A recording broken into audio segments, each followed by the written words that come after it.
and that's the governors of Texas and Florida, because they've had some great antics this week. We got Rick Scott over in Texas, and our boy it starts with an S, the popular guy in Florida. What's his name? Sanders. You're thinking of Ron DeSantis. DeSantis, yeah. All right, so they've been trucking. I say trucking as like just a general term. Illegals, I like that word better.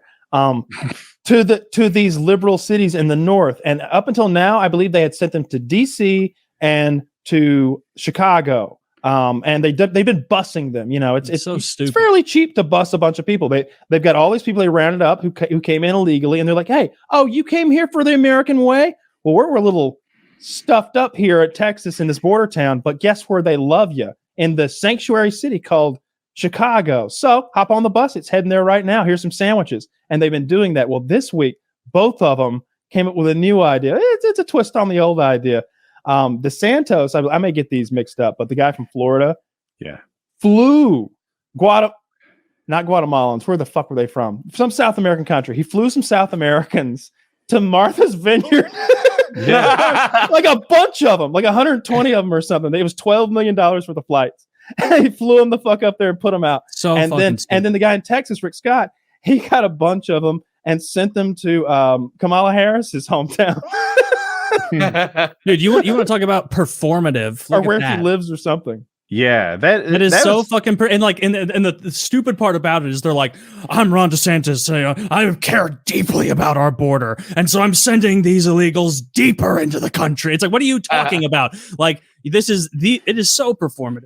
Like, I love to do that. I agree with the Taylor. Performance. I came for the show.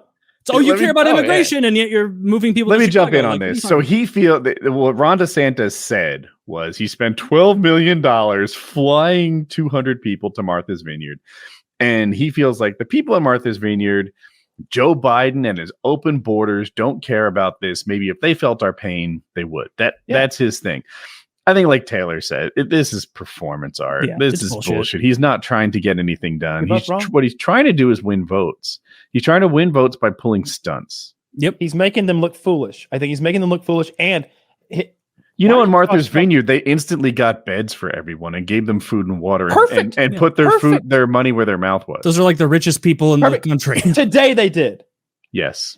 Tomorrow, the next day, because that's what it's like on this. How many dozens of millions of dollars does he have to fly these people? Now that's the weird thing. How did it cost 12 million? Like 200 people? That's a lot of money for a flight. If it cost 1,000 each, that's 200,000. Okay, all right. If it costs 10,000 each, we're at 2 million. What kind of flights were we doing? Yeah. Was this some sort of P. Diddy world tour that we did for each of them in their own private plane? It's a bit weird. It's a lot of money. Emeril Lagasse's their private chef on the way. like damn, you're at Martha's Vineyard. Yeah, you're gonna have. I got a house over there. I did the math. Get used to the Martha's Vineyard life. 60,000 per ticket. What the fuck? Why do they cost $60,000 a person? Were they military flights or something? Like that would be cheaper because they put them in a cargo plane. You know that thing where they like military flights are incredibly expensive. It's the most expensive way to fly people. It can't be like there's already planes like moving around. Probably. I'm telling you, it is a huge waste of money. You want someone efficient? You go to the capitalists, not the government. I guarantee you can book a flight right now to Martha's Vineyard or wherever the nearest airport is for under $300. Not by military plane. Not on a military plane. I'm talking about I'll get on Orbitz or whatever the hell, and it'll be done in 5 minutes. I don't understand how you're costing thousands of dollars to send these fuckers. I'm pretty sure they weren't round trip tickets either. But even if it costs $12 million, it would be worth it. And here's why: it is a huge news story, and and look, to his point, there are people in Chicago who are like, "Oh shit, this is what it's like." These people just show up every fucking day, busload after busload, and what are we supposed to do? Like, eventually, our resources will be tapped. These people are not Chicagoans or whatever, Chicagoans, whatever the fuck. No, that's not how it's. I mean, these border towns have the border has millions of. I wish he'd build a railroad.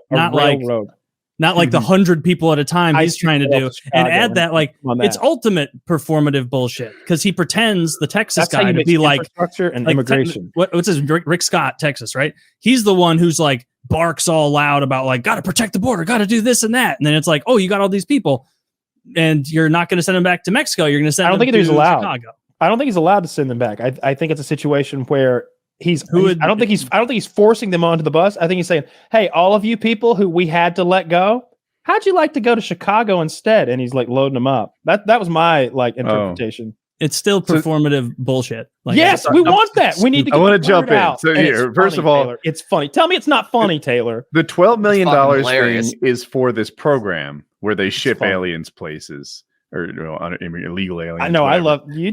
It wasn't just for this flight, so that's why the 12 million didn't make any sense. Even the government doesn't spend that much. It's establishing the other thing that will distribute the aliens. So back more realistically on this, it's performance. It's not trying to make a difference. My question is, how does the performance pay off? I'm curious about that. Is he going to get more votes? He's trying to get votes. He's not trying to fix problems. He's trying to get votes. And my question is, will he? In my news feed is Reddit and Google News. Everyone's hating on him. They're saying this guy's a scumbag and he's wasting money and this is stupid and Biden's going to cut his federal budget by 12 billion to make up for this and et cetera, et cetera. But that's my news feed. Maybe I have a skewed information diet.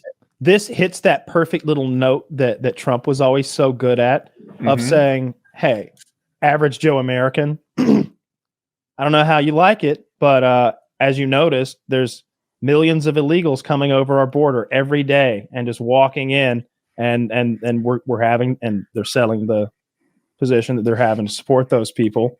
Well, I thought we'd give some of those people who make the decision to just let them walk on in here, let them see how they like it." They averaged, when I hear that, I'm like, yeah, let's see how they like it. That message just sells so well. Just the message. It's definitely what he's selling is, let's show them how it feels. He's selling that. I think for people that are already going to vote for him, it's like, fuck yeah, like this is a good thing. People who don't know who he is would hear that alone and get fired up.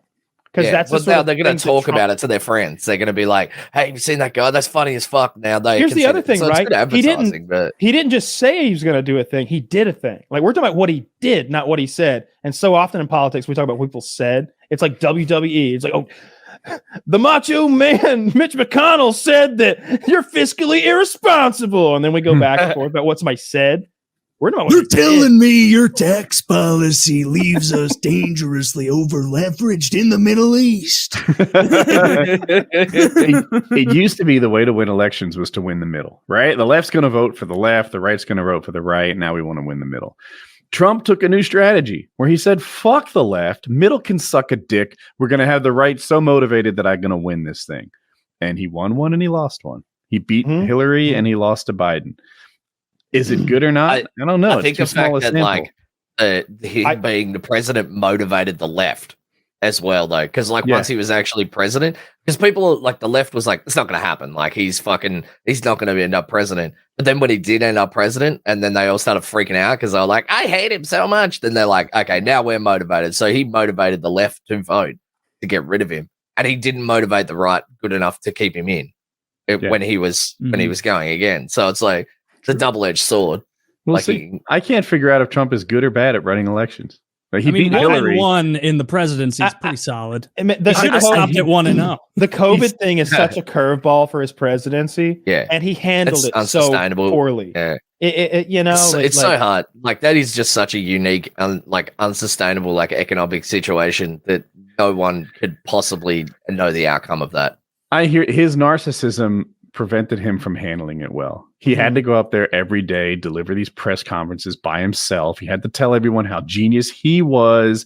It was Trump, Trump, Trump all the time. Trump literally pitching solutions like bleach or disinfectant in your blood and the ultraviolet rays. And he was always telling the doctors are so impressed by how quickly I'm picking this up. Maybe I should have been a doctor. I don't know. I went with president instead. His narcissism just destroyed his own campaign.